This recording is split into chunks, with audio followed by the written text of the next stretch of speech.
दोस्तों, राजस्थान में अजमेर पत्रकारिता की पाठशाला रही है। बेशक जयपुर मुख्यालय से प्रकाशित राष्ट्रदूत व राजस्थान पत्रिका का भी योगदान रहा है, मगर अजमेर में दैनिक नवज्योति व दैनिक न्याय ने ऐसे कई पत्रकारों को जन्म दिया है जो आज विभिन्न समाचार पत्रों में प्रतिष्ठित हैं। साप्ताहिक व पाक्षिक समाचार पत्रों ने भी प्रतिष्ठा पाई है। दैनिक भास्कर के आने के बाद पत्रकारिता को नई दिशा मिली। यदि ये कहा जाए कि भास्कर ने अखबारी जगत के कल्चर में आमूलचूल परिवर्तन कर दिया है, तो कोई अतिशयोक्ति नहीं होगी। भास्कर ने पत्रकारों को प्रोफेशनल बनाया है। विषय की भूमिका के बाद पेश है अजमेर के जाने माने पत्रकारों के व्यक्तित्व और कृतित्व पर बनाई गई श्रृंखला की यह कड़ी।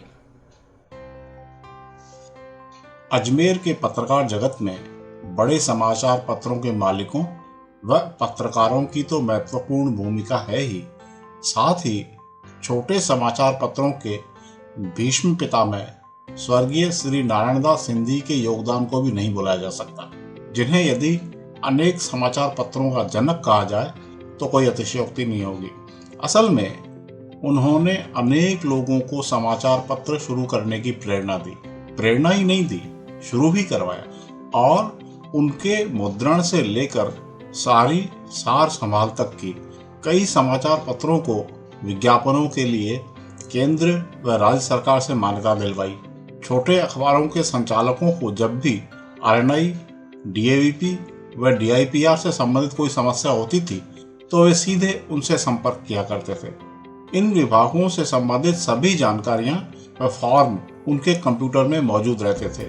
वे सदैव सहयोग करने को तत्पर रहते थे। यही वजह है कि उनका एक पैर अजमेर में तो दूसरा जयपुर व दिल्ली में रहता था।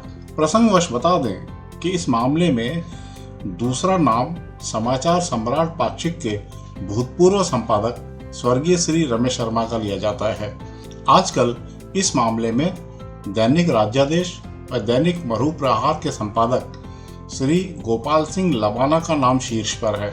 उनको अखबारों से संबंधित सारी बारीकियों की ताजा तरीन जानकारी रहती है।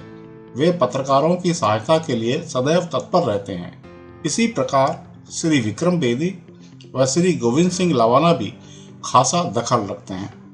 स्वर्गीय श्री सिंधी न केवल स्वयं एक अखबार जयंती जनता पाक्षिक के संपादक थे, अपितु पत्नी श्रीमती विमला देवी को डायरेक्टर पाक्षिक अखबार शुरू करवाया।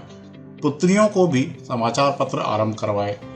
सर्वाधिक उल्लेखनीय बात यह है कि शक्ल सूरत, रहन सहन और चाल ढाल से आम आदमी होने का एहसास कराने वाले इस शख्स ने पत्रकारों का अखिल भारतीय संगठन गठित कर उसका संचालन किया होगा, इस पर सहज ही विश्वास नहीं होता। वे All India small journalist association के संस्थापक अध्यक्ष थे और अजमेर सहित देश के अनेक स्थानों पर उन्होंने पत्रकारों के सम्मेलन आयोजित किए, अनेक स्मारिकाएं प्रकाशित की। वर्तमान में उनकी बड़ी पुत्री Shrimati Deepawali all India small journalist association की अध्यक्ष हैं और लगातार सक्रिय हैं। वे सामाजिक कार्यों में भी बढ़ चढ़ कर हिस्सा लेती हैं। जहां तक मेरी जानकारी है, श्री सिंधी का पूरा जीवन संघर्ष में बीता। आरंभ में गांधीधाम में बंदरगाह पर काम किया।